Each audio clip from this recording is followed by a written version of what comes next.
साधं जेवायला जरी बसलो तरी खास जात नाही हो. त्यांच्यातला तो त्या आश्रमातला बल्ब, तिथलं ते जेवण, ते त्यांच्या परीने करत असतात, सगळं इट्स ओके फाईन. पण आपण किती सहजतेनं, किती छान घरामध्ये जन्माला आलोत आणि आपल्या वाट्याला ते आलं नाही आहे, हे कुठेतरी सुखावलं पण सुद्धा थोडा वेळ का होईना पण आपल्याला अनुभवायला मिळतं. आणि कुठेतरी आपण तुलना करतो की त्यापेक्षा आपलं बरं आहे रे. बघा बरं विचार करून, असं रामाला झालंय. म्हणजे जे आपल्याला होतं ते प्रभू रामालाही झालंय बरं का. आणि त्याचा इतका परिणाम झाला की समाज व्यवस्थेमधल्या सगळ्यांच्या अवस्था बघून प्रभू रामचंद्र इतके, आपल्या भाषेत सांगायचं म्हणजे नर्वस ब्रेकडाऊन, डिप्रेशनमध्ये गेले की काय, कसला हा संसार. आणि त्याचा परिणाम असा झाला की प्रभू राम कोणाशी बोले ना असे झाले. आणि त्यावेळेला दशरथ राजाच्या महालामध्ये त्यांना आमंत्रण पाठवलं आणि ते पाठवल्यानंतर रामाने जे प्रश्न निर्माण केलेत, रादर जे प्रश्न मांडलेत, जे प्रश्न त्यांनी वसिष्ठ ऋषींना विचारलेत, एक्झॅक्टली समर्थांनी त्याचाच परिपाक दासबोधात दशक 6 देहात्मनिरूपण समासात मांडलंय. किती प्रिसाइज आपल्यासारख्यांसाठी साध्या सोप्या मराठीत आहे. काय म्हणतात समर्थ की काही आनंद तुम्हाला मागे दिसत असेल ना, दिसतंय ना व्यवस्थित बघा, काही आनंद काही खेद, जन्मावरी पडिला संबंध, नाना प्रकारी विरुद्ध तडातोडी. किती ॲप्ट प्रश्न आहे मांडलाय समर्थांनी.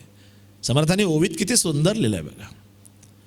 या संसार असा कसा हो, जरा काही आनंदाचे क्षण येत नाहीत तर काही दिवसात दुःख, काही आनंद काही खेद, हा जन्मावरी पडिला संबंध. समर्थ आपल्याला सांगतायत एकदा जन्माला आलास ना की हे असंच असणार आहे बरं का. थोडं काहीतरी आनंदाचं नाही येत तर पुढे दुःखाचं वाढून ठेवलेलं आहे. आणि कसं होतं, प्रसंग असे होतात की सगळ्या समाजात पाहिलं नाना प्रकारे एकमेकांच्या विरुद्ध फक्त तडातोडी. आत्ताचं राजकारण पाहिलं तरी लक्षात येईल आणि आपली समाज व्यवस्था पाहिली तरी लक्षात येईल, काहीच आउटपुट नाही, नुसती तडातोडी आहे. काय चाललंय, कुठल्या दिशेने चाललंय. उघड्या डोळ्यांनी पाहणं म्हणजे काय समर्थांचं लक्षात घ्या. तीर्थाटनाला म्हणून महत्व आहे. अफगाणिस्तान ते श्रीलंका समर्थ पायी 12 वर्ष फिरले तो. आणि पुढे काय म्हणतात, ऐसी अंतरात्म्याची करणी, नाना जीव दाटले धरणी, परस्परे संहारणी एकांची. ही अशीच आहे रचना. कसे नाना जीव वेगवेगळ्या ठिकाणी जन्माला आलेत आणि ते काय करतायत, एकत्र दाटले आहेत. नुसतं पॉप्युलेशन वाढतं आहे आणि काय करतायत तर परस्परांची संहारणी करतायत. तुझ्यापेक्षा मी मोठा, माझ्यापेक्षा तू छोटा. स्पर्धा, चटपट, ईर्ष्या, सतत ईर्ष्या. तुझ्यापेक्षा मी भारी, तुझ्यापेक्षा मी श्रीमंत, मी तुझ्यापेक्षा बुद्धिमान, हेच चालू राहतं. त्याने काय होतं, कोणीच समाधानी होत नाही. पुढची स्लाइडला काय ऑब्झर्वेशन आहे जे रामाचं, ते समर्थांनी केलं. कसा समाज आहे, भोगून अभोक्ता म्हणती. बघा विचार करा, हे दासबोधातलं मराठी आहे आणि एवढं तुम्हाला मराठी निश्चित समजतं. भोगून अभोक्ता म्हणती, हे तो अवघेची फजिती. लोक उगेच बोलिती. काय आहे, मी तुम्हाला दिसते स्लाइड. पाहिल्या विण आहे ना, आपण बोलतो ना पाहिल्या वेळा, काही माहिती नसतं, बेठोक व्हॉट्सॲपवर आलाय ना. काय ना, समाजाचं निरीक्षण असं असलं पाहिजे. एवढी कीर्तनं झाली, हे हमखास प्रश्न कीर्तन झाल्यानंतर असतो. माता भगिनी राग मानू नका, विचार करा. नमस्कार करायला येतात, बुवा ते ऐकलं म्हणजे समर्थांचं तुम्ही जे सांगितलं ते छानच आहे, आम्हाला काही गोष्टी माहितीच नव्हत्या, आज कळल्या. पण ते 11व्या वर्षी लग्नाच्या मंडपातनं पळाले बघा. म्हटलं बरं मग त्या बाईचं पुढे काय झालं? काय चिंतनाची गोष्ट आहे नाही का? आम्ही तर ऐकलंय व्हॉट्सॲपवर की तिन्ही तिची एक संघटना निर्माण केली आणि मग महिलांचं सैन्य उभं केलं, तेही शिवाजी महाराजांना पुरवलं आणि मग एका नदीच्या ठिकाणी दोघांची भेट झाली, या तटावर समर्थ त्या तटावर ती. काय कुठनं वाचता म्हटलं अहो हे सगळं? हे काहीही नाही आहे असं घडलेलं हो. ती बखर वाचा. परवा कळलं मला, कोणतरी अजून एक कुठेतरी यूट्यूबवर पण कोणतरी टाकलंय काय तिच्या म्हणे मनातल्या कल्पना, त्या बाईला काय झालं. अहो त्या संध्याकाळीच गोरज मुहूर्तावर तिचं लग्न झालेलं आहे. आपल्या कुणावरही समर्थाने जबाबदारी ठेवलेली नाही. जे आपलं लग्न आपल्या आईवडिलांनी करून दिलं ना, थोडं तिथे वळून बघायची गरज आहे की त्याचं काय चाललंय. पण कसे आहेत बघा, भोगून या भोगता म्हणती, हे तो अवघेची फजिती. म्हणजे स्वतः सगळं करून झाल्यानंतर आम्ही नाही बाबा. असतात लोक, ऑब्झर्वेशन तुम्ही करा. आता तुमच्या मनात कॅरेक्टर्स यायला लागले असतील, हा तो तसाच आहे. आणि काही कॉन्फिडेंटली, काही माहिती नसतं पण बिंदास बोलतात लोक. उगेच बोलतही पाहिल्या वेळ. मला माहिती आहे ना, मला विचार का तू काय रायटर आहे. कसा समाज लक्षात घ्या. आणि सेन्सिबल माणसाला याचा त्रास होतो. अरे आपल्या बिल्डिंगचा मेंटेनन्स तू वेळच्यावेळी देत नाहीस आणि राष्ट्राच्या बजेटवर बोलतात हो. तुझ्या घराचं नाही बजेटिंग तुला करता आलंय. ते वेळेत का तिथे बसलेले 10 इकॉनॉमिस्ट काहीतरी बसलेत ना. काय ठीक आहे, थोडंफार चुकलं, तुला चुकलं सुद्धा कळाचं कधी कळणार देवाष्ट. पण काय कॉन्फिडेंटली बोलतात बघा. समर्थक कसं म्हणतात, हे सगळं करून इतका जीवाचा आटापिटा करून तो संसार कसा बसा रेटायचा आणि पुढची उभी कशी आहे बघा. एवढं करून अंतकाळ आहे कठीण. बघा वृद्धाश्रम, अंतकाळ आहे कठीण, शरीर सोडीना प्राण. बघा व्हेंटिलेटर आठवा. व्हेंटिलेटरवर माणसं असतात कशी असतात, अशी.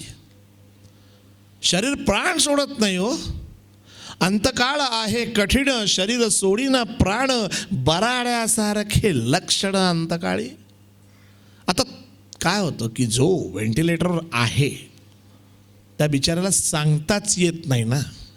आपण गृहीत धरून ती नळी खोपसली आहे, पण 1 सेकंदासाठी नळी काढली तर तो जाणार आहे. पण माझं तर म्हणणं आहे 1-2 मिनिटं द्यावीत भगवंताने की नळी काढणी पटकन तुझं स्टेटमेंट कर. तो नळी काढता क्षणी म्हणेल बंद कर, सोडव, हेच तो म्हणेल. पण तीही संधी देत नाही भगवंत. ही हॅज टू, असं आहे ते का. आणि मग हे सगळं पाहिल्यानंतर प्रश्न पडतो, हे असंच आहे हो, असंच आहे. पण मग हे सगळं असंच आहे तर मग याच्यावर सोल्युशन काय. जर हे असंच आहे तर तो भगवंत मला जन्मालाच का घालतो. काहीच जर माझ्या आयुष्यात चांगलं होणार नसेल तर मी हा सगळा थैथैट का करू. 100 कोटी 200 कोटी 300 कोटी चालू टर्नओव्हर, घे प्रॉफिट एकटाच, आणि एक वाक्य घरातल्यांनी कधीतरी गिफ्ट करावं आपल्याला. आम्ही कुठे सांगितलं होतं असं काही करायला. त्या दिवशी त्या माणसाला टेम्पररी वैराग्य येतं आणि मग तो कट्ट्यावर जाऊन म्हणतो शेवटी काय कुठे वर घेऊन जायचंय. देतो लिहून, एक जण देणार नाही. पण 15 दिवसात हे वाक्य कुठे कुठे ऐकायला बघा, कुठे वर घेऊन. मग कशाला जीव काढला एवढे दिवस. जर तुला एवढं शाश्वत सत्य कधीच कळलं होतं. अहो देहे बुद्धी ते आत्मबुद्धी करावी. मनाच्या श्लोकात एकायचं संपला की अख्खा अध्यात्म तिथे, काय करायचं बाकीचं. पण देहबुद्धी ते आत्मबुद्धी करावी म्हणणं जेवढं सोपं आहे तेवढं देहबुद्धीतनं बाहेर पडणं फार कठीण आहे हो. काय रामाचे प्रश्न, समर्थांचं चिंतन बघा, विचार करा की म्हणून मगाशी म्हटलं की ही भूक, हा अवयव कशासाठी आहे, मेंदू कशासाठी आहे, की त्याला काहीतरी पाहिजे ना. आता फुकट गेला हो तो मेंदू. भगवंताने इतका चांगला मेंदू दिलाय, त्याचा मी वापरच नाही केला. ज्या गाडीचा वापर नाही करत ती गाडी गंजते की नाही. तसा तो मेंदूला गंज चढणार. वेळच्या वेळी त्याला द्या ना, काहीतरी इनपुट द्या. अँड दॅट इज योगशास्त्र. मन, मेंदू आणि मनगट. रामाने हे वसिष्ठांना प्रश्न विचारलेत की हे असाच जर सगळा गुरुदेव संसार असणार आहे, अशीच रडारड असणार आहे, म्हणजे लहानपणी लहान म्हणून रडारड, तरुणपणी मनासारखं होत नाही म्हणून पुन्हा रडारड, आणि म्हातारपणी आता कोणी विचारत नाही म्हणून पुन्हा रडारड. मग हे असंच चालू राहणार का? सज्जनो, इथे वसिष्ठ ऋषींनी रामाला शांतपणे सांगितलं, रामा, आता खऱ्या अर्थाने तू ज्ञान घेण्यासाठी उपस्थित झालायस. मी दासबोधाच्या अभ्यास शिबिरात हा शब्द सांगितला होता. आज जे नवीन आहेत त्यांच्यासाठी सांगतो. त्याने सांगितलं, रामा, तू आता ज्ञान घेण्यासाठी उपस्थित झालास. किती छान शब्द आहे. आत्ताचा मी उमेशला विचारलं की आजची उपस्थिती किती, तो सांगेल 500, 550, 600.